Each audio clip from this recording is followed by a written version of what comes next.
우리 자협사랑과 함께 인사하겠습니다. 하나님을 잊지 마세요. 예, 자, 명절입니다. 여러분 마음이 들떠서 또 하나님을 잊고 사는 그런 삶이 안 되기를 바랍니다. 제 목소리가 좀 많이 잠겨 있는데 제 목에는 전혀 이상이 없습니다. 예, 오늘 일어나서 처음 말을 하는 처음 말을 하기 때문에 여기 올라오기 전까지 말을 한마디도 안 했어요. 그래서 목소리가 잠겨 있는 것 뿐이니까 여러분 걱정 안 하셔도 될 것 같습니다. 우린 지난 시간에 블레셋과의 전투에서 하나님을 향한 신실한 믿음을 가지고 적진을 향해 뛰어든 요나단의 모습을 살펴보았습니다. 이제 오늘은 그 이후의 장면을 보게 되는데, 요나단의 기습 공격으로 인해 전혀 이길 수 없을 것 같았던 블레셋 군인들의 마음에 강한 두려움이 임하기 시작했습니다. 순식간에 아수라장이 된 블레셋 군은 그 길로 도망치기 시작합니다. 이제 전세가 완전히 뒤집힌 거죠. 그러자 사울을 비롯한 온 이스라엘 군이 이제 마치 파죽지세와 같은 기세로 블레셋 군을 추격하기 시작하는데, 문제는 이때 사울이 갑작스러운 맹세를 시킨다는 거예요. 본인이 맹세를 하는 것도 아니고 군인들에게, 병사들에게 맹세를 시키는 겁니다. 자, 이게 무슨 말인가? 우리 24절을 한번 보겠습니다. 24절에 보면, 이날에 이스라엘 백성들이 피곤하였으니 이는 사울이 백성에게 맹세시켜 경계하여 이르기를 저녁 곧 내가 내 원수에게 보복하는 때까지 아무 음식물이든지 먹는 사람은 저주를 받을지어다 하였습니다. 그러므로 모든 백성이 음식물을 맛보지 못하고.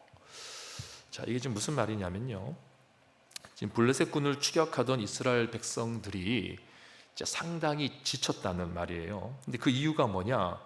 단순히 치열하게 싸움을 싸워서가 아니라 황당하게도 먹은 것이 없어서 지쳤다는 겁니다. 아무것도 먹지를 못했다는 거죠. 근데 그 이유가 뭐냐? 바로 사울의 맹세 때문이라는 거죠. 사울이 지금 백성들에게 맹세를 시키는 겁니다. 사울이 백성에게 맹세시켜 경계하여 이르기를 저녁 곧 내가 내 원수에게 보복하는 때까지, 그러니까 이제 저녁 때까지 밀어붙이면은 뭐가 좀 될 거라고 생각을 했던 것 같아요. 그때까지 아무 음식물이든지 먹는 사람은 저주를 받을지어다, 이렇게 맹세를 시키고 선포를 한 거예요. 자, 이 얼마나 무서우면서도 황당한 말입니까? 전쟁터에 나간 군인들에게 아무것도 먹지 못하게 하면서 그들로 하여금 전쟁의 승리를 가지고 오라, 이렇게 말을 하고 있는 겁니다. 물론 여기에는 사울 자신도 포함이 되어 있어요. 그래도 아무리 생각해봐도 이것은 사울 자신의 이기적이고 또 아주 어리석은 맹세였다, 그 이상 또 그 이하도 아니다 라고 우리가 보게 되는데, 왜냐하면 여러분, 이 맹세가 지금 사울이 백성들에게 이제 요구한 이 맹세가 얼핏 보기에는 상당히 경건한 모습인 것처럼 보일 수가 있습니다. 우리가 지금 볼 때는 이게 뭐 무슨 경건한 모습인가 이렇게 생각할 수 있지만, 이 당시의 배경으로 보면 원래 이 금식이라는 것이 뭡니까? 하나님 앞에서 이제 자기 자신을 낮추는 거죠. 오직 하나님만을 의지하겠다, 내가 목숨을 내놓고 하나님만 의지하겠다 라고 하는 그 표시가 금식 아닙니까? 그래서 우리가 성경을 앞으로 넘겨서 사무엘상 7장에 보면 그 사무엘의 미스바 회개 운동이 있지 않습니까? 사무엘이 미스바에서 온 백성들을 모으고 우리가 하나님께로 돌아가자라고 할 때, 그때 온 백성이 종일 뭐 했다고 나와 있습니까? 금식했다라고 나와요. 금식. 그러니까 사울도 바로 이와 같은 표시로 이 죽기를 각오하고서라도 오직 하나님만을 의지하겠다는 표시로 지금 금식을 백성들에게 선포하고 있는 겁니다. 겉으로 보면 그런 거예요. 그런데 사실 사울의 실제 마음은 그런 것이 아니었다는 데 문제가 있는 거죠. 왜냐하면 24절을 다시 보시면 여기에 정확하게 뭐라고 되어 있습니까? 내가 내 원수에게 보복하는 때까지라고 되어 있어요. 내가 내 원수에게 보복하는 때까지. 이게 무슨 말이냐면, 지금 사울이 하나님을 위해 전쟁을 하는 것이 아니라 전쟁을 통해 자신의 명예를 드높이고자 하는 마음이 있다는 겁니다.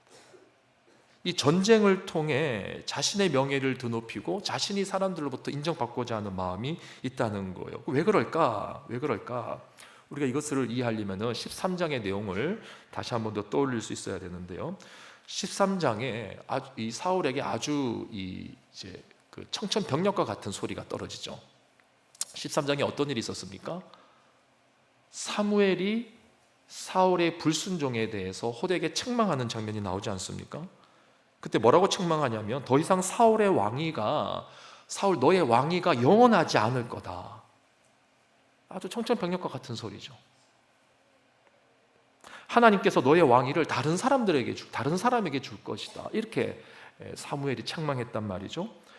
그러니까 사울은 지금 사무엘의 그 호된 책망을 듣고 그 백성들 앞에서 그 왕으로서의 실추된 이미지를 이제 쇄신하고자 하는 마음이 있는 겁니다. 동시에 이 불완전한 왕권을 강화하고자 하는 마음이 있는 거예요. 그 이유 때문에 지금 이 전쟁에 목숨을 걸고 있는 겁니다. 다시 말해서 지금 사울이 내린 이 금식 명령은 요하를 향한 순수한 신앙심에서 비롯된 명령이었다기보다 이런 거죠. 날이 저물기 전까지 전쟁을 이제 속전속결로 끝내는 어떤 왕으로서의 탁월한 리더십을 드러내고 싶은 거죠.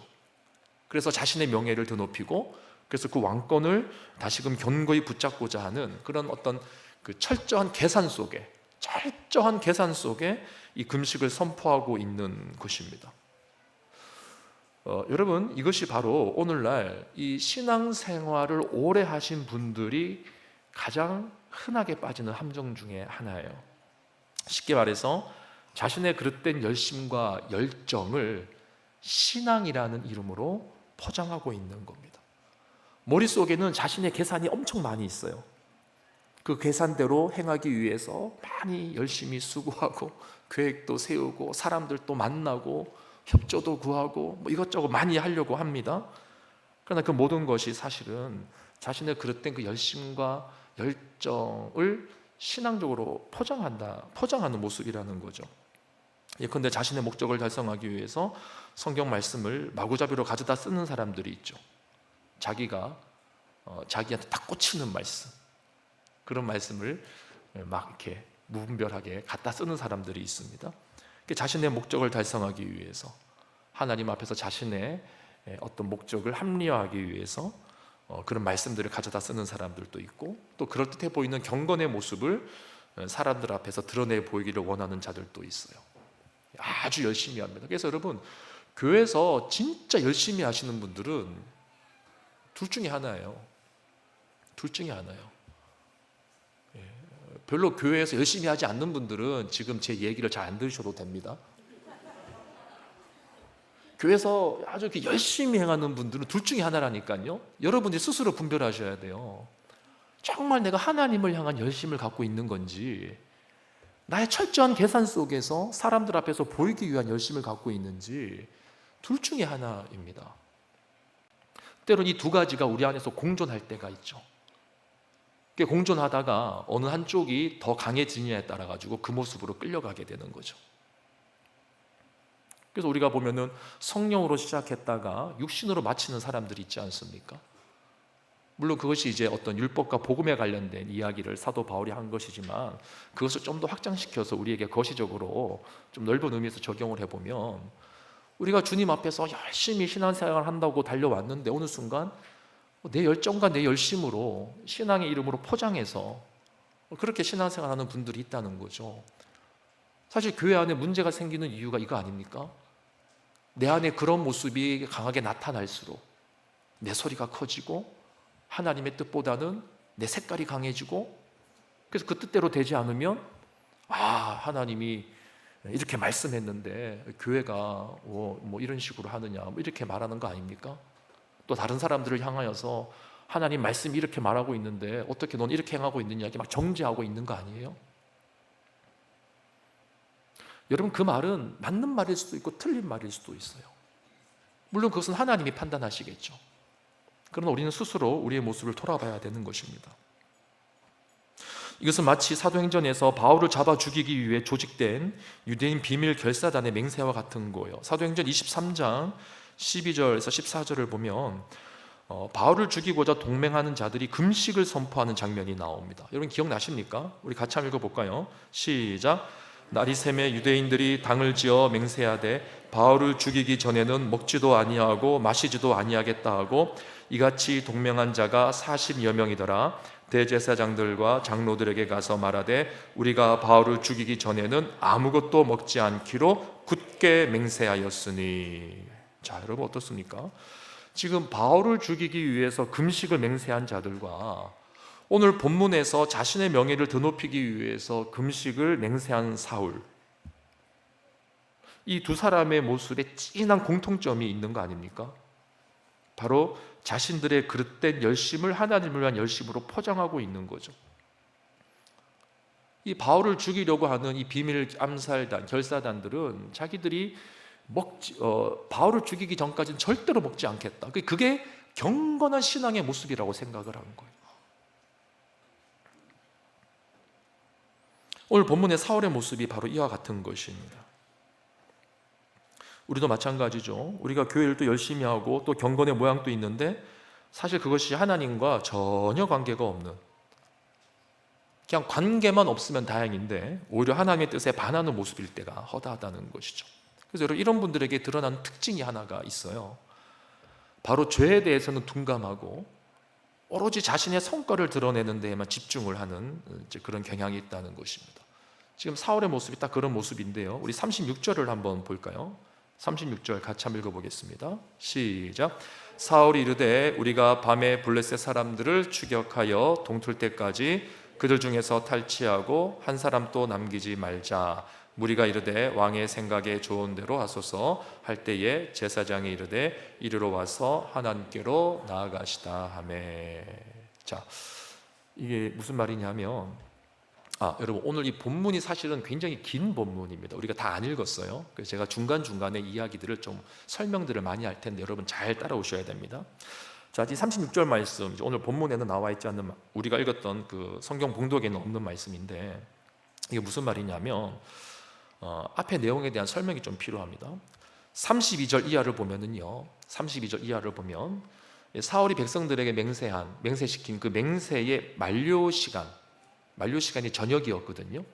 그러니까 그 저녁이 되자 이스라엘 군사들이 너무 허기가 진 나머지 어떤 일을 저지르냐면 그 탈취한 가축들을 그냥 피채로 잡아먹습니다.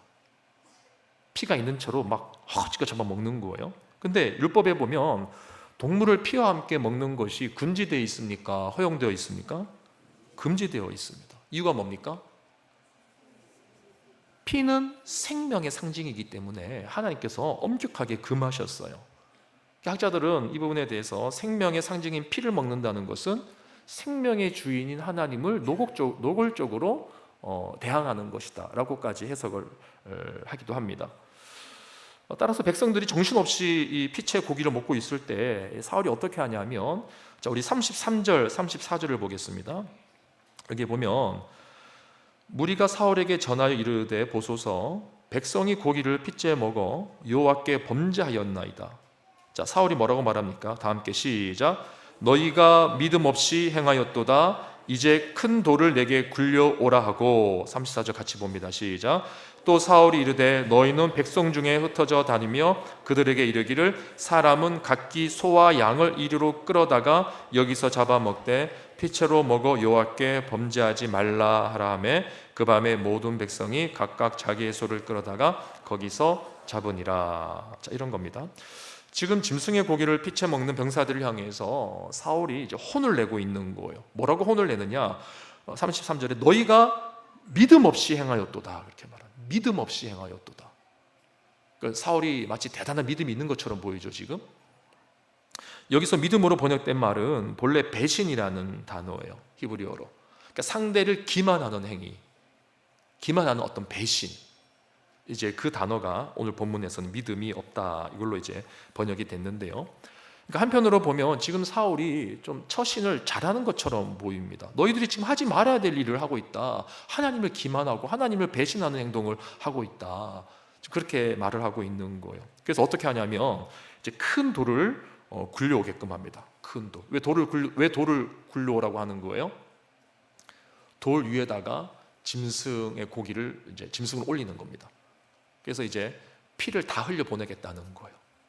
큰 돌 위에서 짐승을 잡아서 그 피가 땅으로 이제 다 흘러내리게끔 하는 겁니다. 그래서 여러분 이 장면만 보면 사울이 지금 백성들의 죄에 대해서 상당히 신경을 쓰는 것처럼 보이죠. 그렇죠? 막 너희들이 믿음 없이 행했다 그러고 율법을 어겼다 그러고 바위를 가지고 와서 거기서 잡아라 그러고 그렇게 어떤 조치를 취해주는 것처럼 보이잖아요. 자, 근데 여러분 36절을 한번 보십시오. 36절을 다시 보면 여기에서 사울이 이렇게 말을 하죠. 우리가 밤에 블레셋 사람들을 추격하여 동틀 때까지 그들 중에서 탈취하고 한 사람도 남기지 말자. 이게 무슨 말이냐면 원래 사울의 계획은 저녁 때까지 모든 것을 싹쓸이하는 게 계획이었어요. 그때까지 금식하고 우리가 그들을 추격해서 다 모조리 끝내버리자, 싹쓸이하자, 그게 계획이었단 말입니다. 근데 그 계획이 좀 틀어진 거예요. 저녁이 되니까 백성들이 아직 그 임무를 다 완수하지 못했는데 배가 너무 고파가지고 그 탈취한 고기들을 막 그 자리에서 잡아먹기 시작하는 겁니다. 그 사이에 블레셋 군은 또 멀리 도망가기 시작한 거예요. 그러니까 사울이 이런 생각을 하는 거죠. 우리가 밤에 블레셋 사람들을 추격하자, 동이 틀 때까지 추격하자. 그래서 그들을 모조리 죽여버리자. 지금 그 생각을 하고 있는 겁니다. 이게 지금 뭐가 문제냐면 우리가 34절에서 36절 이 세 구절의 이 간격의 행간에 있는 의미를 잘 이해를 하셔야 되는데 지금 사울의 계획이 딱 틀어져 있는 상태입니다. 그리고 이스라엘 백성들은 지금 무엇을 했어요? 피채 고기를 먹으면서 하나님 앞에 공동체적으로 지금 죄를 지은 상태입니다. 공동체적으로. 네. 그러면 정말 사울이 깨어있는 신앙이었다고 한다면 이 공동체의 죄에 대해서 먼저 짚고 넘어갔어야 되는 거예요. 근데 그렇게 하지 않습니다. 그냥 너무 보기가 안 좋으니까 이건 뭐 대놓고 하나님의 율법을 어기는 거냐 해서 그냥 큰 돌을 굴려가지고 와가지고 거기서 야 너희들 여기서 고기를 잡아야지, 짐승을 잡아야지, 그렇게 딱 해놓고서 자기는 또 방에 돌아와서 계속 골몰하는 거예요. 야, 저 블레셋 군인들 저 다 잡아야 되는데 저 어떻게 잡지? 벌써 멀리 도망쳤을 텐데 저 어떡하지?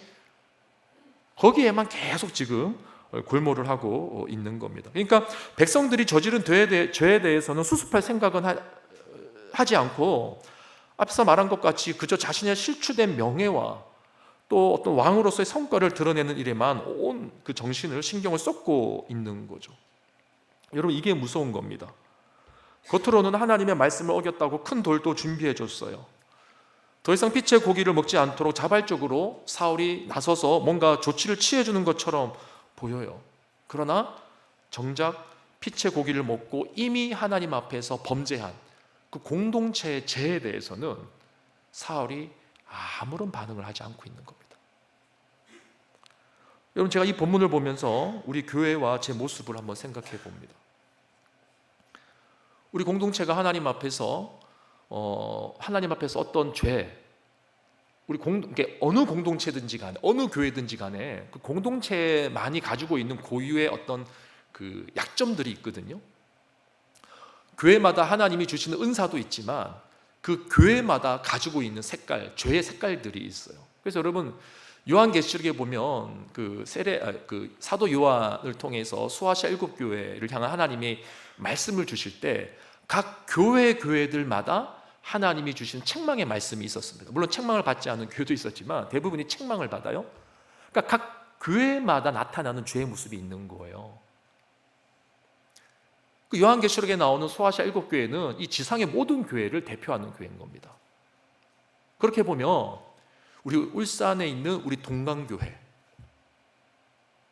그리고 또 어떤 다른 교회들, 그러니까 교회들마다 하나님 앞에서 끊어내지 못하는 죄가 있을 수 있다는 거예요.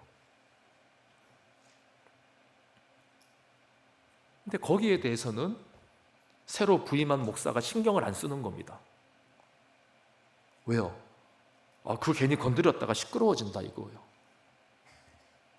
그 괜히 건드렸다가 사람들 낙심하게 되고 의기소침해지고 교회가 막 으쌰으쌰 일어나야 될 때에 왜 그런 이야기를 하시나. 지금 여러분 표정이 굉장히 심각해졌습니다. 제가 웃어야지 뭐 어쩌겠어요. 이제 그런 생각을 이제 할 수도 있다는 거죠. 그래서 이제 목회자가 거기에 대한 이제 그 부담감을 느끼고 아무 말을 못 하는 겁니다.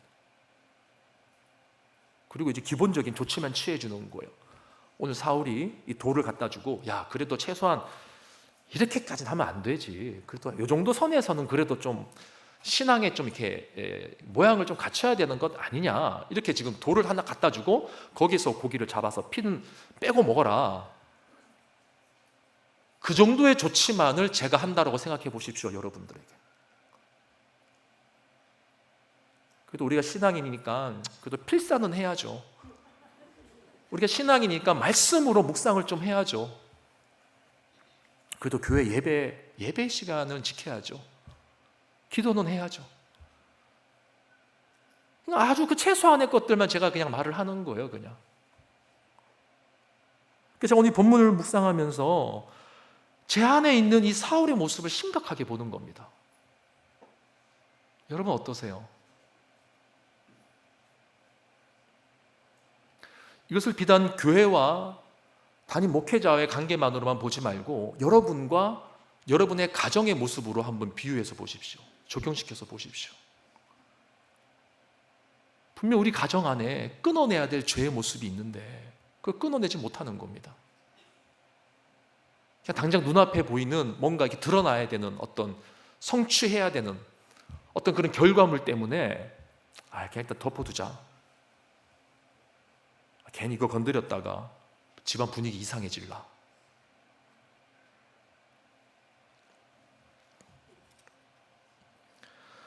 여러분, 우리가 교회 안에서 나름대로 신앙생활을 하는 것처럼 보일 수 있습니다. 그래도 우리가 적어도 이 정도까지 무너져서는 안 되지라고 하면서 나름대로 신앙인의 행세를 하면서는 살 수 있다는 말이에요. 그러나 실제 삶 속에서 죄와 싸우고 죄 때문에 고민하고 발버둥 치는 모습이 있느냐라고 했을 때 여기에 대해서 우리가 심각하게 고민해 봐야 된다는 거죠. 그냥 어느 정도 선까지만 신앙인으로서 모습을 적당하게 갖추려고 하고 더 이상 죄에 대해서는 고민하지 않는 모습, 우리가 그런 모습으로 그동안 살아온 것 아닙니까? 그래서 이런 분들이 죄에 대해서는 둔감하고 오로지 자신의 명예와 성과에만 집중을 하는 삶을 살아가는 거예요. 지금 사울이 딱 그 모습을 보여주고 있는 겁니다. 자, 우리 연장선상에서 44절 말씀도 한번 보겠습니다. 44절 같이 한번 읽어보겠습니다. 시작. 사울이 이르되 요나단아 내가 반드시 죽으리라. 그렇지 않으면 하나님이 내게 벌을 내리시고 또 내리시기를 원하노라 하니. 자, 다시 한번 읽을게요. 시작. 사울이 이르되 요나단아 네가 반드시 죽으리라. 그렇지 않으면 하나님이 내게 벌을 내리시고 또 내리시기를 원하노라 하니. 자, 이건 또 무슨 말일까요? 이게 갑자기 이 말이 왜 나올까요? 자, 여러분 이런 겁니다. 앞에서 사울이 금식을 선포하고 그 병사들로 하여금 이제 여기에다 맹세를 시켰는데 그때 이 이야기, 이 맹세에 대해서 듣지 못한 사람이 있었어요. 그 사람이 누구냐? 바로 사울의 아들 요나단과 요나단의 병사였습니다. 요나단은 사울이 맹세를 시키기 전에 이미 블레셋 군인과 처절하게 싸우고 있었기 때문에 아버지 사울이 병사들을 향해 어떠한 맹세를 강요했는지를 몰랐던 거예요. 그래서 극렬한 전투로 기진맥진해 있을 때 요나단이 말입니다. 마침 그 야생에서 발견한 꿀을 보고 이제 허겁지겁 그걸 먹어요. 그리고 눈이 확 밝아지는 겁니다. 이제 막 정신을 차린 거예요. 그런데 이것을 사울이 나중에 알게 되는 거예요. 어떻게 알았냐? 이제 다시 앞으로 이야기로 돌아가세요. 사울이 밤새도록 블레셋군을 추격해서 동이 틀 때까지 그들을 잡아서 어떤 결판을 내겠다 이런 이제 막 생각에 막 골몰하고 있을 때, 그래서 이것을 실행으로 이제 옮기려고 하는데 그때 갑자기 제사장이 나타나서 한 가지 제안을 합니다. 왕이시여, 일단 우리가 하나님께 한번 물어보는 건 어떨까요? 그 계획이 좋은 계획인지 아닌지 한번 물어나 봅시다. 이렇게 이제 제안을 한 겁니다. 그래서 사울이 하나님께 물어보는 거예요. 제사장을 통해서. 근데 하나님이 아무런 응답을 하지 않으십니다. 지금 사울은 밤새도록 지금 추격해서 뭔가 결판을 내려고 하는데 하나님이 아무런 응답을 하지 않으시는 거예요. 가라 마라 말씀하지 않는 겁니다. 그때 사울이 직감해요. 아, 우리 중에 낮에 이 맹세를 어긴 사람이 있었겠구나, 이 직감을 합니다. 그래서 어떻게 하냐면 그 사람을 이제 찾아내려고 제비뽑기를 사람들을 다 모아놓고 시작을 해요. 그래서 41절 42절 보세요. 우리 같이 읽어봅니다. 41절 42절 시작. 이에 사울이 이스라엘의 하나님 여호와께 아뢰되 원하건대 실상을 보이소서 하였더니 요나단과 사울이 뽑히고 백성은 면한지라. 사울이 이르되 나와 내 아들 요나단 사이에 뽑으라 하였더니 요나단이 뽑히니라. 자, 제비뽑기를 해서 마지막에 누가 뽑혔냐? 요나단이 뽑히는 겁니다. 그래서 사울이 하는 말이 뭐냐면 44절 말씀이에요. 44절 사울이 이르되 요나단아 네가 반드시 죽으리라. 그렇지 않으면 하나님이 나에게 벌을 내리시고 또 내리시기를 원하노라. 여러분, 지금 이게 말이 되는 상황입니까? 지금 이 전쟁을 누구 때문에 이겼습니까? 요나단 때문에 이긴 거 아니에요. 그리고 정상적인 아버지라면 이와 같은 상황에서 어떻게 반응해야 됩니까? 정상적인 아버지라면 자신이 내건 그 맹세에 대해서 후회해야 되잖아요. 야, 내가 섣불리 맹세를 했다가, 내가 내 욕심 때문에, 내가 내 성과를 위해서 내가 이렇게 함부로 맹세했다가 네가 죽게 생겼구나. 자신의 탓을 해야 되는 것 아닙니까? 그게 아버지의 진정한 모습 아니에요? 근데 사울은 전혀 그렇지 않습니다. 오히려 아들 탓을 하는 거예요. 아들 탓. 여러분, 제가 몇 주 전에 이 사울에 대한 이야기를 하면서 사울과 아담의 공통점에 대해서 말씀드린 적이 있어요. 기억나십니까? 아담도 에덴 동산에서 첫 번째 왕이었어요. 사울도 이스라엘의 첫 번째 왕이었어요. 똑같이 하나님께서 세우신 대표적인 사람들이었습니다. 근데 똑같이 불순종하죠. 똑같이 남 탓하는 거예요. 오늘 본문에서 사울이 요나단 탓을 하는 겁니다. 너 때문에 우리가 지금 이 전쟁을 끝장을 못 내게 생겼다. 그러니까 네가 죽어야겠다. 그 말을 하는 거죠. 왜 그럴까요? 왜 이런 말도 안 되는 말을, 논리를 가지고 사울이 이렇게 행동하는 걸까요? 그것은 바로 자식보다도 자신의 명예가 더 중요한 거예요. 자신의 성과가 더 중요한 거예요. 자식보다도 내가 사람들 앞에서 보여야 될 명가와 평판이 더 중요한 것입니다. 따라서 여러분, 이런 맥락에서 볼 때 앞에서 사울이 제비뽑기를 통해 맹세를 어긴 사람을 찾아내려고 한 그 시도를 한 것은 그가 어떤 죄에 대해서 민감했기 때문이 아니라 그저 자신의 성과를 가로막는, 자신의 계획을 가로막는 그 문제가 무엇인지를 알고 싶었던 것뿐이에요. 이 말이 이해가 가십니까? 자신의 계획을 흔들고 있고 가로막고 있는 그 장애물이 뭔가, 그걸 알고 싶었던 거예요. 그거를. 정말 이스라엘 중에 이 맹세를 어긴 이 죄에 대해서, 그것에 대해서 뭔가 민감히 반응하려고 하는 것이 아니라, 이 부분이 굉장히 중요한 부분인데요, 이것을 오늘날 우리에게 적용해 보자면 우리가 회개할 때도요, 진짜 회개를 위한 회개가 아니라 자신의 성공을 위해서 하나님의 도움을 받고자 하는 마음으로 회개하는 자들이 있다는 거예요. 다시요, 자신의 성공과 계획을 이루기 위해서 하나님의 도움을 받고자 하는 마음으로 회개하는 자들이 있다는 거예요.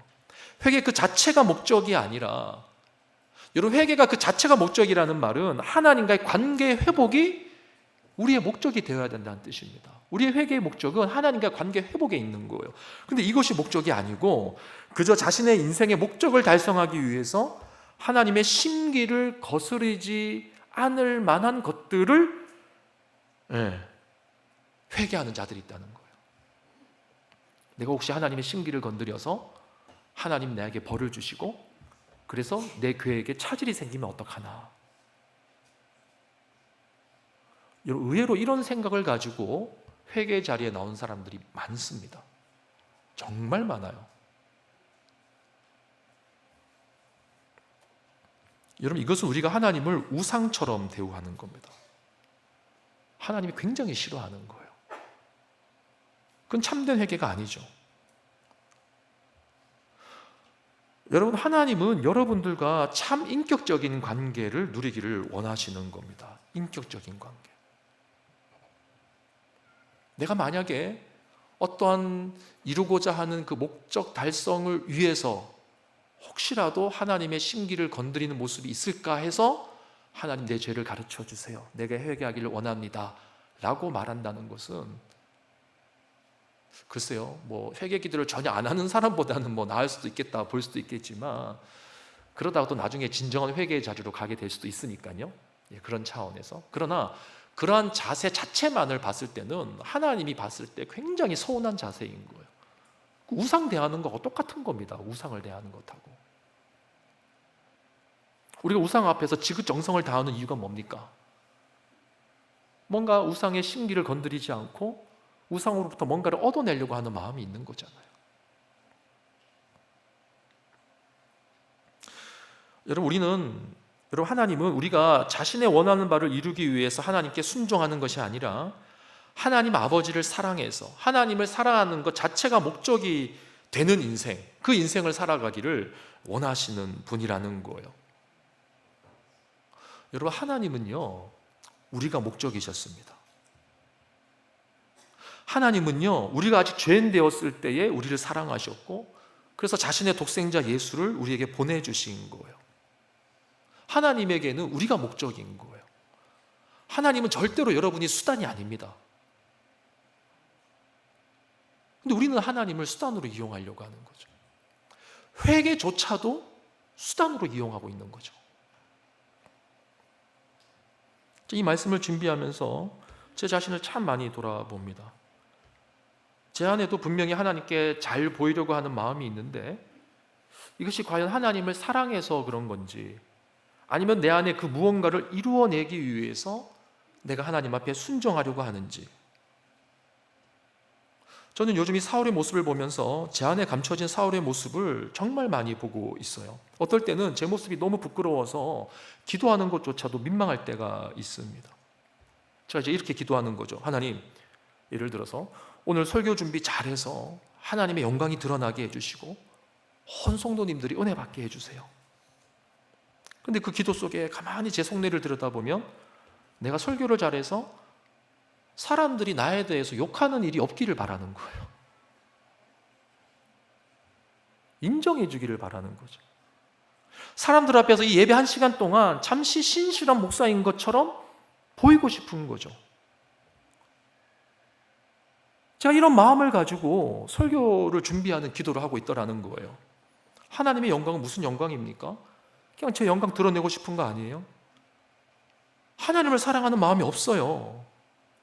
하나님을 사랑한다면 제 6일의 삶이 이렇게 살 수는 없는 겁니다 라고 스스로 돌아보는 거죠.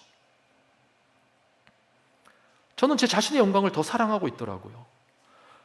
여러분, 제가 이렇게까지 솔직하게 말씀을 드리는 이유가 뭔지 아십니까? 제가 살고 싶어서 그래요. 제가 정말 살고 싶어서 그래요. 나이가 들어갈수록 책임을 지는 위치에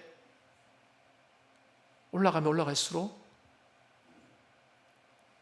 정말 본질적으로 하나님과의 깊은 관계 속에서 그 첫사랑의 감격을 나누고 하나님밖에 없다고, 하나님이 내 인생의 전부가 되고 목적이 되었던 그 시절이 가마득해지는 겁니다. 정말 하나님 사랑하는 마음이 내 인생의 모든 일에 동기가 되고 싶은 마음이 있는 거예요. 정말 하나님의 영광을 위해서 살아가는 삶이 내 삶의 목적이 되고 싶은 거예요. 여러분, 저는 제 안에 사울을 너무 잘 알고 있습니다. 여러분들도 여러분 내면의 사울을 한번 들여다볼 수 있으면 좋겠어요. 우리가 신앙생활을 하는 동기가 무엇입니까? 우리가 신앙생활을 하는 목적이 뭐예요? 우리는 그저 밤새도록 저 블레셋 군들을 추격해서 어떻게 하면 저들을 내가 무찌르고 내가 사람들 앞에서 왕으로서 인정받을 수 있을까? 그런 생각을 하고 살아가는 것 아닙니까? 여러분, 우리가 이런 문제에서 벗어나고 또 자유함을 누리려면요, 우리가 예수 그리스도께 집중을 해야 됩니다. 여러분, 우리가 예수님을 닮아가야 되는 이유가 뭐냐면요, 예수님만이 하나님과 가장 완벽한 사랑의 관계를 누리신 분이기 때문에 그런 거예요. 예수님만이 하나님과 가장 완벽한 사랑의 관계, 친밀한 관계를 누리신 분인 겁니다. 그래서 주님께서 우리의 마음에 거하신다는 것은 우리로 하여금 궁극적으로 하나님과 바른 관계를 맺도록 하시기 위하여 하나님께서 예수를 우리에게 보내주신 거예요. 예수님을. 그래서 우리 안에 예수를 믿는다라고 하는 고백은 내가 하나님과의 관계를 예수님과 하나님과의 관계처럼 만들어 가겠습니다. 그것을 내가 지향합니다 라고 고백하는 겁니다. 따라서 우리가 예수님을 믿고 그분의 말씀과 성품과 그분의 사역을 본받지 않으면 우리는 하나님과의 바른 관계를 절대로 누릴 수가 없는 거예요. 그래서 여러분들이 정말 내 안에 예수가 있는지를 한번 돌아보십시오. 여러분, 한 주간 동안 사시면서 예수님의 성품에 대해서 단 5분이라도 묵상해 보신 적 있으십니까? 아니, 단 10초라도 이 순간 예수님이라면 어떻게 하셨을까? 예수님의 말씀을 묵상해 보신 적 있으세요? 예수님의 사역에 대해서 고민해 보시고 내가 어떻게 예수님의 이 사역을 이어서 할까? 그런 생각해 보신 적 있으세요? 우리 안에 사울이 너무 커요. 제 안에 사울이 너무 커요. 너무. 저는 오늘 이 시간 우리가 하나님 앞에서 우리 안에 있는 사울을 죽이고 이제는 우리 안에 하나님께서 허락하신 예수 그리스도로 다시 한 번 더 충만케 되는 그런 은혜와 소망이 우리 모두에게 가득하기를 주님의 이름으로 축원합니다.